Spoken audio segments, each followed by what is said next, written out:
اگر تم ہمارے راز کے شریک اور محافظ بن جاؤ گے تو تمہاری قسمت بدل جائے گی۔ مجھے کیا کرنا ہے میں اچھی طرح جانتا ہوں، زمرد کے باپ نے مڑے بغیر کہا اور باہر نکل گیا۔ ارے یہ تو ناراض ہی ہو گیا۔ نیزک اٹھ کر اس کے پیچھے گیا۔ زمرد کا باپ اس وقت گلی کے کونے پر پہنچ چکا تھا۔ جب نیزک تک پہنچا اس نے زمرد کے باپ کے کندھے پر ہاتھ رکھ کر اسے روکا اور کہنے لگا، یار تم ناراض ہی ہو گئے ہو، میرا یہ مقصد بالکل نہ تھا کہ تمہیں ڈرایا دھمکایا جائے۔ چلو میرے ساتھ، مجھے امید ہے تم خیال سے متفق ہوگے۔ زمرد کا باپ کچھ کہے بغیر نیزک کے ساتھ چل پڑا۔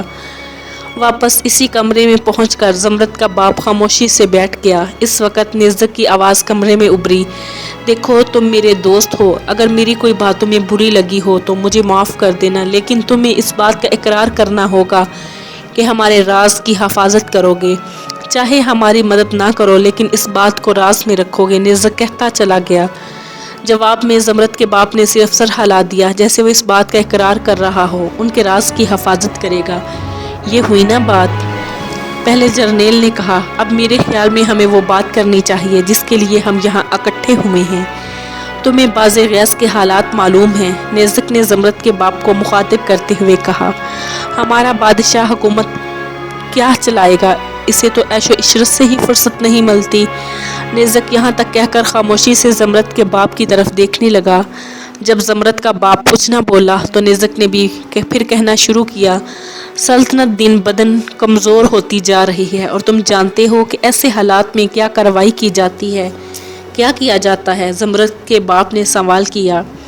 اب آپ اتنی سیدھی بات بھی نہیں سمجھ سکتے، دوسرے جرنیل نے نیزک کے بولنے سے پہلے ہی کہا، ایسے حالات میں ہمیں چاہیے کہ بادشاہ کو حکومت سے علیحدہ کر دیں۔ اس کی بات سن کر زمرد کے باپ کو منہ کھلے کا کھلا رہ گیا۔ کچھ دیر خاموشی سے سب کو گھورتا رہا۔ وہ تو حکومت کے خلاف بغاوت کا سوچ بھی نہیں سکتا تھا۔ پھر وہ نیزک سے کہنے لگا، میں سوچ بھی نہیں سکتا تھا کہ تم ایسی حرکت کرنے کی کوشش کرو گے، اس میں فائدہ۔ نیزک نے کچھ کہنا چاہا لیکن زمرد کے باپ نے اس کی بات کاٹ دی، اور تم بغاوت کس کے خلاف کرو گے؟ چیغوغا کے خلاف، جس کے ہماری گردن پر کتنے احسانات ہیں۔ چیغوغا یہ باز غیظ کے بادشاہ کا نام تھا، لیکن یہ بھی تو سوچو، اسی کی وجہ سے ہم سب تباہی کی طرف جا رہے ہیں۔ پہلا جرنیل بولا، لیکن اس کو سمجھایا جا سکتا ہے۔ زمرد کا باپ بولا، وہ ہماری عزت کرتا ہے، ہماری بات ضرور مانے گا، لیکن مجھے اس کی امید نہیں۔ نیزک نے کہنا شروع کیا، اور مجھے یہ بھی امید ہے تم بہت جلد ہمارے ہم خیال بن جاؤ گے، ایسا کبھی نہیں ہوگا۔ اور کیا تم اس شخص کے احسانات بھول جاؤ گے؟ زمرد کے باپ نے سوال کیا۔ نہ میں اس کے احسانات بھولا ہوں نہ بھولوں گا، اس لیے تو ہم صرف اسے معزول کریں گے، قید نہیں کریں گے، نیزک نے جواب دیا۔ لیکن مجھے تم سے کسی بلائی کی امید نہیں، زمرد کے باپ نے غصے میں کہا، اور یہ یاد رکھنا میں کسی حال میں بھی تمہارا ساتھ نہیں دے سکتا۔ میری وفاداری مرتے دم تک چیغوغا کے ساتھ ہوگی، کیونکہ اسی کی وجہ سے تو آج ہم اس قابل ہوئے ہیں کہ اسی کے خلاف بغاوت کر سکیں۔ اگر تم ہمارا ساتھ نہیں دینا چاہتے تو تمہاری مرضی، لیکن یاد رکھنا کہ اس راز کی حفاظت اب تمہاری ذمہ داری ہے۔ اگر تم نے کسی کو بھی اس بات کا ذکر کیا، نہ تم بچو گے نہ تمہارا خاندان۔ پہلے جرنیل نے معنی خیز نظروں کے ساتھ اسے دیکھا، اور پھر مرد کا باپ سر ہلاتا ہوا اٹھ کر کھڑا ہو گیا۔ اس کے انداز سے لگ رہا تھا جیسے وہ نہ چاہتے ہوئے بھی ایسا کرے گا۔ اسے نہیں معلوم کہ کون کیا کر رہا تھا۔ وہ چلتا ہوا کمرے سے باہر نکل آیا۔ اس کا رخ گھر کی طرف تھا۔ گھر پہنچ کر وہ پلنگ پر نڈھال سا ہو کر گر گیا۔ اس کی سمجھ میں نہیں آ رہا تھا وہ کیا کرے۔ اس کی بیوی نے اسے اس حال میں دیکھا تو وہ بھی پریشان ہو گئی۔ کیوں شاذ و نادر ہی کبھی زمرد کا باپ اس طرح پریشان ہوتا تھا۔ وہ جان گئی کہ